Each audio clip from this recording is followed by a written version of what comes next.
ପ୍ରେମ କ'ଣ? ପ୍ରେମ କାହାକୁ କୁହାଯାଏ? ପ୍ରକୃତ ପ୍ରେମ କାହା ସହ ହୋଇଥାଏ? ଆସନ୍ତୁ ଆମେ ସେହି ବିଷୟରେ ଆଲୋଚନା କରିବା। ଭିଡ଼ିଓଟି ଦେଖିବା ପୂର୍ବରୁ ଲାଇକ୍ କରିତେ, ସେୟାର, ସବସ୍କ୍ରାଇବ୍ କରିଦେବେ। ପ୍ରଥମେ ନିଜ ନିଜକୁ ଭଲ ପାଆନ୍ତୁ, ତାପରେ ଅନ୍ୟକୁ ପ୍ରେମ କରନ୍ତୁ।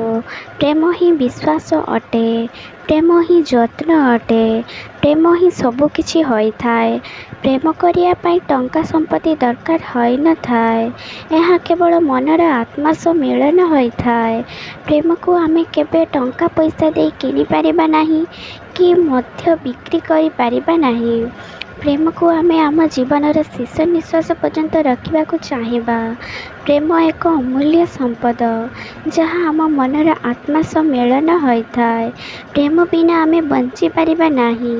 ସେହି ବାପା ମାଆଙ୍କର ପ୍ରେମ ହେଉ କିମ୍ବା କୌଣସି ପୁଅ ଝିଅଙ୍କର ପ୍ରେମ ହେଉ, ପ୍ରେମରେ ଆମେ ବହୁତ କିଛି ଶିକ୍ଷା ପାଇଥାଉ।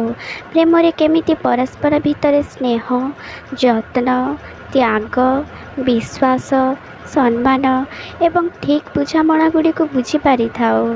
ପ୍ରେମ ଅମର ଓ ଚିରନ୍ତନ ଅଟେ, କାରଣ ଯେଉଁ ଦୁହେଁ ମୃତ୍ୟୁ ପର୍ଯ୍ୟନ୍ତ ପ୍ରେମ କରି ଆସିଥାନ୍ତି, ତାଙ୍କର ପ୍ରେମ ଅମର ହୋଇ ରହିଯାଏ। ପ୍ରେମ କରୁଥିବା ଲୋକଙ୍କୁ ଆମେ ଫିଲ୍ କରିପାରିଥାଉ।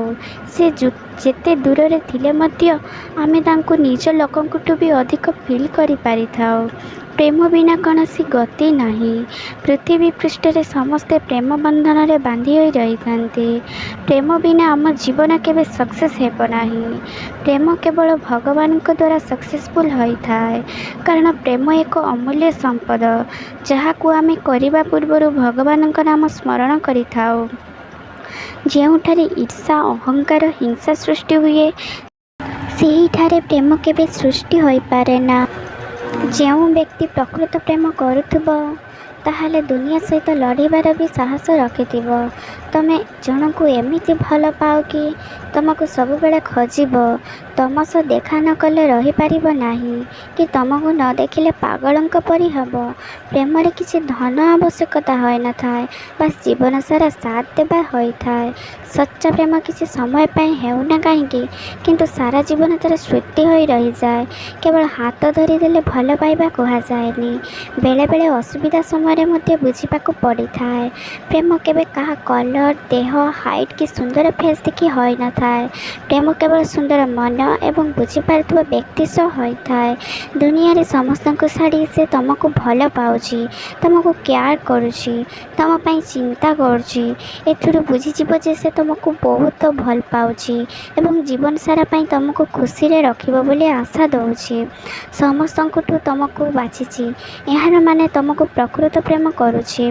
ଦୁହେଁ ଦୁହିଁଙ୍କର ଭୁଲକୁ ଭୁଲି ସମ୍ପର୍କ ସଜାଡ଼ିବାକୁ ଚେଷ୍ଟା କରିବା ହିଁ ପ୍ରକୃତ ଭଲ ପାଇବା କୁହାଯାଏ। ପ୍ରେମ ହେଲା ଅପେକ୍ଷା। ଯିଏ ନିଜ ପ୍ରେମ ପାଇଁ ବର୍ଷ ବର୍ଷ ଅପେକ୍ଷା କରନ୍ତି, ତାକୁ ହିଁ ପ୍ରକୃତ ପ୍ରେମ କୁହାଯାଏ। ଯିଏ ତୁମ ପାଇଁ ନିଜ ଜୀବନକୁ ଚେଞ୍ଜ କରିଦେଉଛି, ଜାଣିଯିବ ଯେ ସେ ତୁମକୁ ବହୁତ ଭଲ ପାଉଛି ଏବଂ ସାରା ଦିନ ପାଇଁ ତୁମକୁ ଖୁସିରେ ରଖିବ। ଜୀବନ ସାଥୀଟିଏ ଏମିତି ହେବା ଦରକାର ଯେ ତୁମ ସହ ସାରା ଜୀବନ ରହିବ, ବିବାହ କରିବ ଏବଂ ଖୁସିରେ ରଖିବ। ପ୍ରେମ ଏମିତି କର ଯେମିତି ତୁମ ପ୍ରେମ ଅମର ହୋଇ ପୃଥିବୀ ପୃଷ୍ଠରେ ଚିରନ୍ତନ ହେବ। ପ୍ରେମ ବିନା କୌଣସି ଲୋକ ରହିପାରିବେ ନାହିଁ, କାରଣ ପ୍ରେମ ଏମିତି ଏକ ଜିନିଷ, ତାହା ଆପେ ଆପେ ହୋଇଯାଇଥାଏ। ପ୍ରେମ କେବେ ବାଧ୍ୟରେ ହୋଇନଥାଏ, ଏହା କେବଳ ମନର ମିଳନ ସହ ହୋଇ ରହିଥାଏ। ପ୍ରକୃତ ପ୍ରେମ କରିବାକୁ ହେଲେ ପ୍ରଥମେ ଆପଣ ନିଜକୁ ଚେଞ୍ଜ କରନ୍ତୁ, କାରଣ ପ୍ରେମରେ କେବେ ଅବିଶ୍ୱାସ ନଥାଏ। ପ୍ରେମ ଏକ ବିଶ୍ୱାସ, ଯାହା ଦୁହିଁଙ୍କର ବିଶ୍ୱାସରେ ଆଗକୁ ବଢ଼ିଥାଏ। ପ୍ରେମ ଏମିତି ଏକ ଜିନିଷ ଆମେ ବାରମ୍ବାର ଖୋଜିଥାଉ ଏବଂ କରିବାକୁ ମନ ହୋଇଥାଏ। ଆମେ ଯାହାକୁ ବି ପ୍ରେମ କରିଥାଉ, ତାକୁ ଆମେ ମନରେ ସବୁବେଳେ ଖୋଜିଥାଉ। ସେ ଆମ ଜୀବନର ଏକ ଅଂଶ ହୋଇଯାଇଥାଏ। ଆମେ ଯାହାକୁ ବି ପ୍ରଥମ ପ୍ରେମ କରି ବସିଥାଉ, ତାହାକୁ ଭୁଲି ପାରିନଥାଉ। ପ୍ରେମ ତ ସମସ୍ତେ କରୁଛନ୍ତି, ମାତ୍ର ଯାହା ଭାଗ୍ୟ ଭଗବାନ ଗଢ଼ିଥାନ୍ତି, ତାହାକୁ ହିଁ ପ୍ରକୃତ ପ୍ରେମ ଦେଇଥାନ୍ତି। ପ୍ରେମ ସମସ୍ତଙ୍କ ଭାଗ୍ୟରେ ନଥାଏ। ଯାହା ଭାଗ୍ୟରେ ଥାଏ ସେ ବୁଝିପାରିନଥାଏ, ଆଉ ଯାହା ଭାଗ୍ୟରେ ନଥାଏ ସେ ଧୋକା ହିଁ ପାଇଥାଏ। ତେଣୁ ଫ୍ରେଣ୍ଡସ୍, ପ୍ରେମ ଏମିତି କରନ୍ତୁ ଯେମିତି ଆପଣଙ୍କୁ ସେ କେବେ ବି ଭୁଲି ପାରିବେ ନାହିଁ। ବଞ୍ଚିବା ଠାରୁ ଆରମ୍ଭ କରି କାନ୍ଦିବା ପର୍ଯ୍ୟନ୍ତ ଏହା ହେଉଛି ଏମିତି ଏକ ଅତ୍ୟାଚାର ଯାହାକୁ ଲୋକମାନେ ପ୍ରେମ ବୋଲି କହିଥାନ୍ତି।